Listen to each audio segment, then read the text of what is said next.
Quel bilan vous tirez de cette saison des Vertes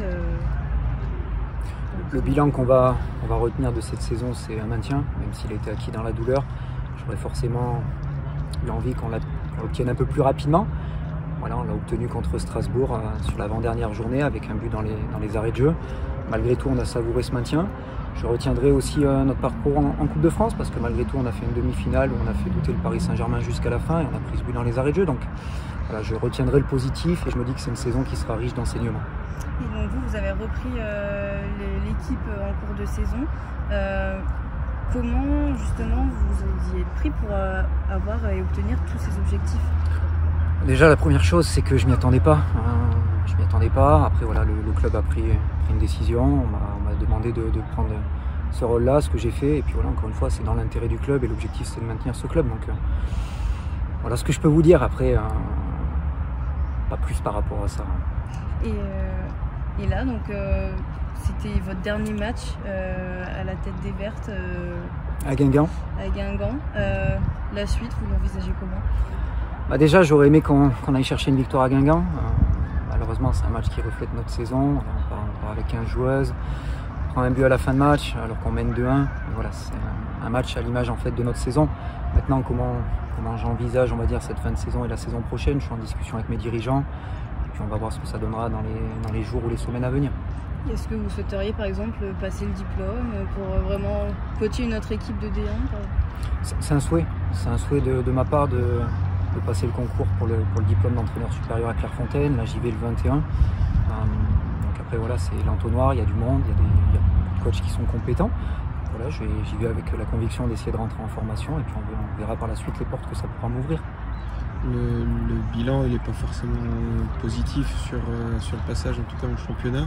C'était une opportunité aussi pour vous de prendre la relève. Est-ce qu'il y a de la déception de ce bilan-là? Il y a beaucoup de choses qui se sont passées au niveau de l'extra-sportif. Moi, je me suis concentré sur le terrain. J'ai essayé de mettre toute mon énergie sur le terrain. On a travaillé avec un staff un peu amoindri aussi. Ce qu'il y a de sûr, c'est que je voulais tirer le maximum de ce groupe-là. Forcément que j'ai des déceptions aussi, parce que je me dis qu'on aurait peut-être pu faire mieux. On aurait sans doute aimé faire mieux aussi. Encore une fois, l'objectif, c'était de se maintenir. En début de saison, c'était l'objectif qui était défini par les dirigeants. On s'est maintenu, alors forcément il y a ce match contre Montpellier où je me dis qu'on peut faire mieux, on prend un but dans les arrêts de jeu, il y a ce match contre Dijon aussi où on prend un but dans les arrêts de jeu. Voilà, quand on est dans le dur, ça tourne pas forcément pour nous, mais comme je répétais aux filles tout au long de la saison et chaque début de semaine, je pensais que ça allait tourner pour nous à un moment donné, et contre Strasbourg ça a été le cas. Même si on gagne pas le match, mais voilà, on a su trouver en fait cette énergie, cette force nécessaire pour recoller au score et faire un partout. Et finalement, ce résultat d'un partout, on l'a célébré comme une victoire parce que c'était synonyme de maintien pour le club. Sur un plan plus personnel, ce passage à la tête de l'équipe aurait pu être un tremplin un petit peu plus marqué, j'imagine, avec plus de résultats positifs. J'entends votre question, je l'entends. Bien sûr que j'aurais aimé avoir plus de résultats, c'est une certitude. Voilà, encore une fois, je tirerai les enseignements de cette saison, elle me servira. C'est une saison qui aurait été riche d'enseignements. Dans tous les cas, j'aurai appris et ça me servira pour la suite de ma carrière. Je préfère le voir comme ça, je préfère voir le positif. Qu'est-ce que ça a changé justement, ce changement de poste vécu dans une saison? On passe d'adjoint à entraîneur principal. C'est quoi les principales différences des deux postes? C'est un métier qui est complètement différent. Déjà, la charge de travail est différente. La relation avec le groupe est forcément différente. Il y a la gestion d'un staff, la gestion de joueuses, la gestion avec tout ce qui entoure en fait le poste d'entraîneur, la relation avec les agents, avec la direction. Mais ouais, c'est un poste qui est enrichissant, qui demande de venir tous les jours avec beaucoup d'énergie, beaucoup de passion. Encore une fois, j'étais pas forcément prêt pour être entraîneur principal en milieu de saison, et d'ailleurs je m'y attendais pas. J'ai pris ce rôle-là en donnant le maximum de ma personne. Forcément, avec encore une fois des enseignements qui me serviront. Il faut devenir moins empathique vis-à-vis de ces joueuses quand on devient numéro 1? Je sais pas. Par rapport au rôle d'adjoint en tout cas. Je comprends, forcément la proximité avec les joueuses est différente, ça c'est une réalité, c'est un fait. Maintenant, j'ai pas changé ma manière d'être et ma manière de fonctionner. Je suis resté proche des joueuses parce que j'avais besoin de resserrer les liens et qu'on aille chercher un maintien ensemble, c'était l'objectif. J'ai essayé vraiment de rassembler tout le monde. coach. Ça a été une saison riche en émotions. Vous avez parlé forcément du changement de coach, des scénarios un peu cruels comme Dijon ou encore Paris en Coupe de France. Quelle a été votre méthode, votre approche auprès des joueuses pour pouvoir relever les têtes à chaque fois? Déjà, j'ai récupéré un groupe qui était un petit peu impacté.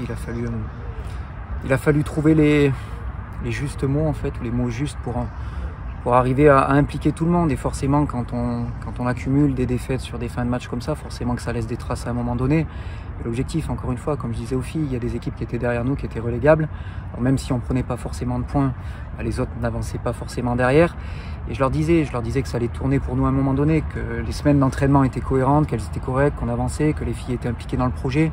Et tout le monde avait à cœur de se maintenir. Donc c'était l'objectif depuis le début. Et finalement, on l'a réussi. Voilà ce que je peux vous en dire. Et juste une dernière question.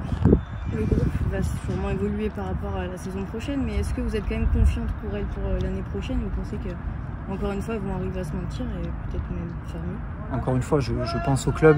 Moi, la priorité, c'est que l'AS Saint-Etienne reste en D1 féminine et si possible, pourquoi pas jouer un jour entre la 6e et la 4e place, si c'est un des souhaits des dirigeants. Mais encore une fois, je souhaite la meilleure possible. Enfin, comment vous le tournez, mais je souhaite vraiment au club d'arriver à obtenir les résultats qu'il souhaite sur les saisons à venir. Je pense qu'il y a un groupe qui est de qualité, forcément que le groupe va évoluer, il y a des filles qui vont partir, des filles qui vont rester, un nouveau staff qui va arriver. Voilà. Ce sera une saison qui sera différente parce que chaque saison est forcément différente avec des enjeux qui seront différents, mais je pense vraiment que la Saint-Etienne peut figurer un jour dans le haut de classement de cette Arkema Première Ligue. Et d'ailleurs, est-ce qu'on a une petite idée du nouveau staff ou c'est encore flou pour l'instant? Écoutez, ça c'est à ma direction à l'annoncer, c'est pas à moi de le faire. Donc je laisserai le soin à la direction de le faire.